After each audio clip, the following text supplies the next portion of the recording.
Hello there, and welcome to the most unnecessarily dramatic tree trimming story you've ever heard. It's got everything: Cold War paranoia, a demilitarized zone, axes, helicopters, and enough firepower to make Oppenheimer blush. Buckle up, because we're diving headfirst into the ridiculousness that is Operation Paul Bunyan.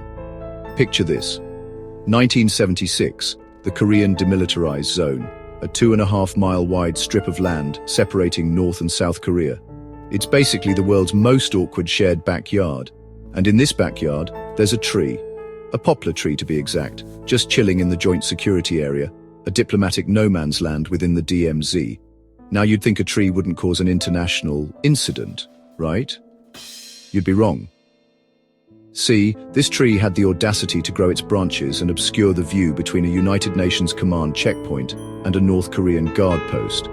And in the Cold War, when everyone's trigger finger is hovering over the potentially start World War III button, even a tree can become a matter of national security. So, the UNC decides to do what any rational person would do in this situation. They send a group of soldiers to trim the tree. Seems straightforward enough, right? Oh, sweet summer children, if only it were that simple. On August 18th, 1976, a work crew led by Captain Arthur Boniface and accompanied by First Lieutenant Mark Barrett headed towards the poplar, armed with axes and a blissful ignorance of the international incident they were about to spark. They began trimming the tree, unaware that a group of North Korean soldiers were watching them, their expressions a mixture of confusion and rapidly mounting fury. Now, it's important to note that communication between the North and South at the time was tense, to say the least. Think two angry cats hissing at each other through a screen door. So, naturally, when the North Korean soldiers decided they'd had enough of this tree trimming extravaganza, they didn't just walk over and politely ask them to stop. Instead, they stormed across the border, screaming at the UNC soldiers to cease and desist. A North Korean officer then grabbed a nearby axe and attacked Captain Boniface, killing him. First, Lieutenant Barrett was also killed in the ensuing melee. And just like that, a simple tree trimming exercise escalated faster than a game of Cold War chicken.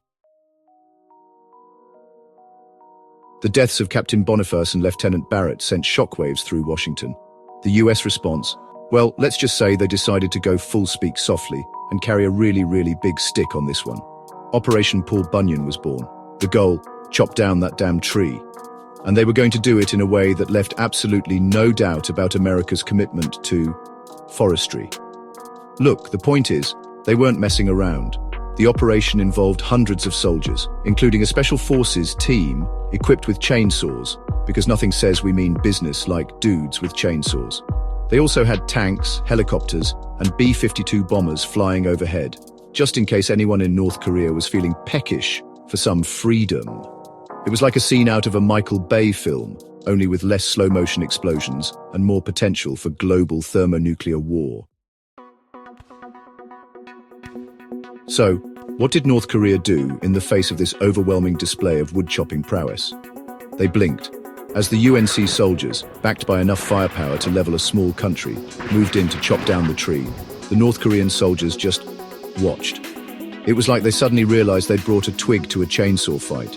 The tree was felled in a matter of minutes, and a new, shorter tree was planted in its place. Kim Il-sung, North Korea's supreme leader, even expressed regret over the incident, although whether he regretted the deaths or just the fact that they'd lost the tree-related standoff is debatable. And so, the most dangerous tree trimming in history came to an end. Operation Paul Bunyan remains a bizarre footnote in Cold War history, a reminder that even the smallest spark can ignite a powder keg, or, in this case, a poplar tree.